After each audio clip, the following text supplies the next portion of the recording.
সহজ রেসিপিতে পারফেক্টভাবে কবুতর ভুনা রেসিপি শেয়ার করব আজকে আপনাদের সাথে। আসসালামু আলাইকুম everyone, welcome back to my channel lifestyle of Rima চ্যানেলে আপনাদেরকে অনেকবার স্বাগত জানাই। আশা করছি সবাই অনেক ভালো আছেন।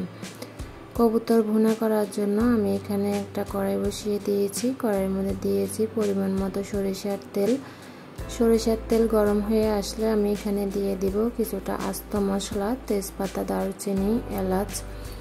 সবগুলো উপকরণ সামান্য ভাজি হয়ে গেলে এখানে আমি দিয়ে দেব পরিমাণ মতো পেঁয়াজ কুচি।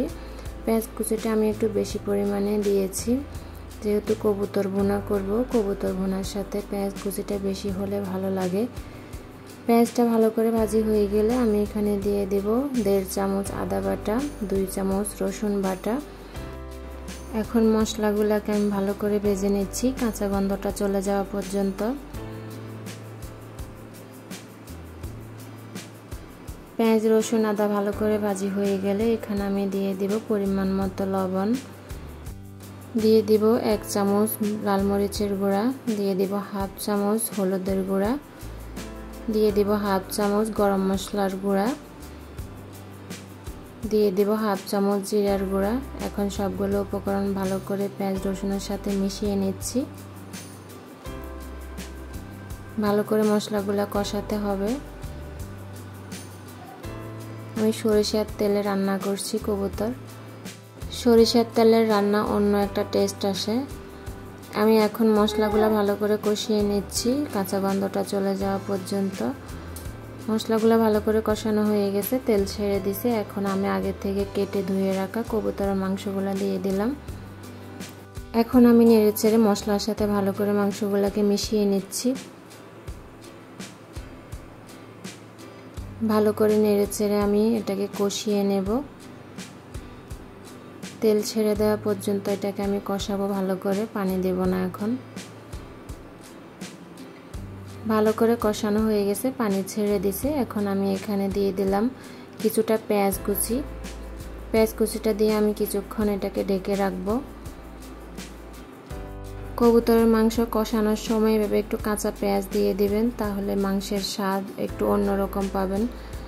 এই যে আমি কিছুক্ষণ ঢেকে রাখার পর এখন ঢাকনাটা সরিয়ে একটু নেড়েচেড়ে দিচ্ছি। নেড়েচেড়ে আমি আরও কিছুক্ষণ এটাকে কষিয়ে নেব।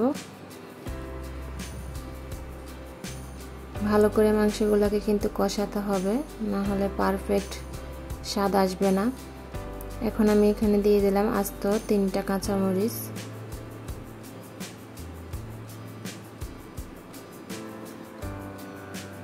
মাংসগুলো ভালো করে কষানো হয়ে গেছে। এখন আমি এখানে দিয়ে দেব পরিমাণ মতো পানি। মাংসগুলো সিদ্ধ হতে যতটুকু পানি লাগে আমি পানিটা দিয়ে এখন ভালো করে নেড়েচেড়ে মিশিয়ে নিচ্ছি। ভালো করে নেড়েচেড়ে মিশিয়ে আমি এখন ঢাকনা দিয়ে ঢেকে দেব।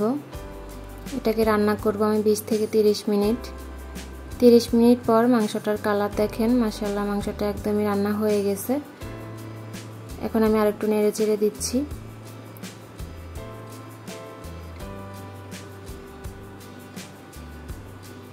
এখন আমি নেড়েচেড়ে চুলা থেকে নামিয়ে নেব। এই যে একদমই মাখা মাখা হয়েছে। এতক্ষণ যারা আমার ভিডিওটির সাথে আছেন তাদেরকে জানাই অসংখ্য ধন্যবাদ। আমি এখন একটু পরিবেশন করে নিচ্ছি। আমার আজকের কবুতর ভুনা রেসিপি কেমন লেগেছে অবশ্যই কমেন্টে জানাবেন। ভালো লাগলে একটা লাইক দিয়ে দিবেন। আর আপনি যদি আমার চ্যানেলে নতুন হয়ে থাকেন চাইলে চ্যানেলটি সাবস্ক্রাইব করে বেল বাটনটি ওপেন করে দিতে পারেন, যেন আমি কোনো নতুন ভিডিও দিলে আপনি সাথে সাথে পেয়ে যান। আর আপনি যদি অলরেডি কাজটা করে থাকেন আপনাকে জানাই অসংখ্য ধন্যবাদ। আজকের মতো আমি রিমা এখানে বিদায় নিচ্ছি। দেখা হবে অন্য কোনো রেসিপিতে, অন্য ভিডিওতে। ততক্ষণে সবাই ভালো থাকবেন। আল্লাহ হাফেজ।